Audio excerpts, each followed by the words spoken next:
ఉలవల అన్నం తయారు చేసుకోవడానికి కావలసిన పదార్థాలు: నానబెట్టిన ఉలవలు, నానబెట్టిన బియ్యం, శనగపప్పు, మినప్పప్పు, ఆవాలు, జీలకర్ర, ఉల్లిపాయ ముక్కలు, వెల్లుల్లి ముక్కలు, అల్లం ముక్కలు, పచ్చిమిర్చి ముక్కలు, సైంధవ లవణం, పసుపు, కారం, టమాటా ముక్కలు, ధనియాల పొడి, కరివేపాకు, కొత్తిమీర, నూనె.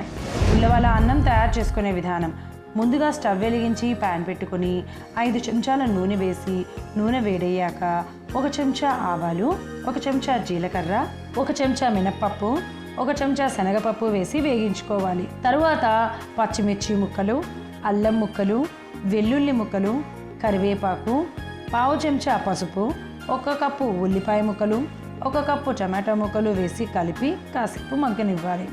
కొద్దిగా మగ్గిన తరువాత నానబెట్టుకున్న ఉలవలు, నానబెట్టుకున్న బియ్యము, సరిపడా నీళ్లు, అలాగే రుచికి సరిపడా సైంధవ లవణము, 1 చెంచా కారము, 1/2 చెంచా ధనియాల పొడి వేసి చక్కగా కలిపి నీళ్లు కొద్దిగా మరుగుతున్నప్పుడు మూత పెట్టి ఉడికించుకోవాలి. ఉలవలతో రైస్ ఉడికాక స్టవ్ ఆఫ్ చేసి కొత్తిమీర చల్లి కలుపుకొని ప్లేట్లోకి తీసుకుంటే కిడ్నీలో రాళ్లను కరిగించి శరీరానికి కాల్షియాన్ని అందించే ఉలవల అన్నం రెడీ.